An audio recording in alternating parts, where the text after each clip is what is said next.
Le 12h30, toute l'info à la mi-journée. Il est 12h47. L'épidémie de Covid-19 est toujours en baisse à Bruxelles. Les derniers chiffres de la COCOM montrent une situation sanitaire plus favorable, tant au niveau des cas d'ailleurs que des hospitalisations. Grégory Yenko, bonjour. Bonjour Fanny. Alors on se pose cette question, est-ce que la situation va perdurer malgré les derniers assouplissements concernant le port du masque et puis aussi la réouverture de certains secteurs? En tout cas, au niveau de la COCOM, qui gère tout ce qui est situation sanitaire en région bruxelloise pour le Covid, on est optimiste. On voit que le taux de reproduction du virus est toujours en baisse depuis 3 semaines, le taux de positivité également. Et ils s'attendent justement à une stabilisation des cas aux vacances de carnaval et peu après, en raison justement de ces assouplissements et du fait que les personnes vont être un peu en vacances et un peu plus, on va dire, moins attentifs aux mesures sanitaires.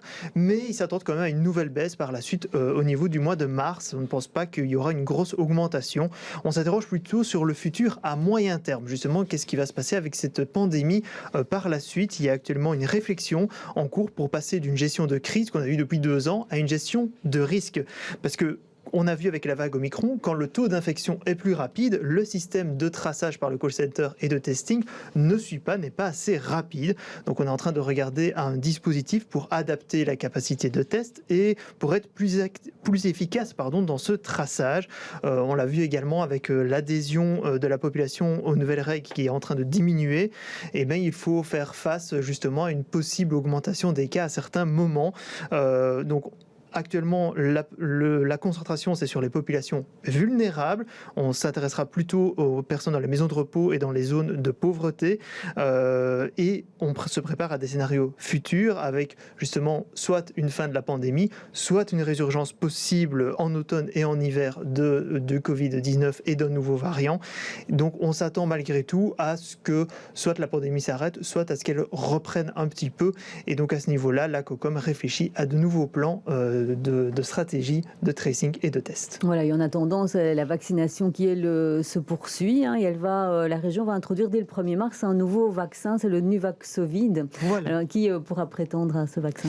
Alors justement, ce vaccin de Nuvaxovid, ce n'est pas un vaccin comme Moderna ou Pfizer, donc ce n'est pas un ARN messager, c'est un vaccin un peu comme AstraZeneca justement. Il y a plus de 50 000 doses qui sont prévues en région bruxelloise.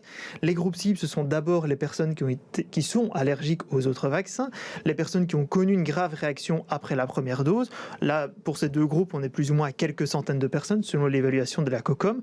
Et puis après, on s'intéressera au personnel de soins non vaccinés et puis en 4e groupe, aux Bruxellois de plus de 18 ans qui ne sont pas vaccinés. Ces personnes, donc, elles peuvent prendre rendez-vous ou simplement se rendre dans les centres de vaccination dès le 1er mars, soit à Anderlecht, à Forêt, Molenbeek ou Pacheco.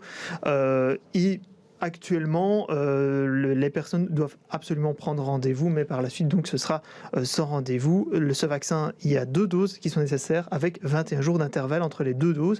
Et donc, la campagne de vaccination, en effet, elle se poursuit. Malgré tout, à la COCOM, on se rend bien compte que les volumes de vaccination sont en forte baisse depuis plusieurs semaines.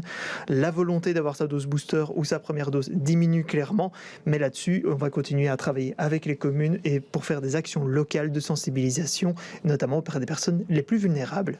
Merci beaucoup Grégory Yenko pour ce point en direct.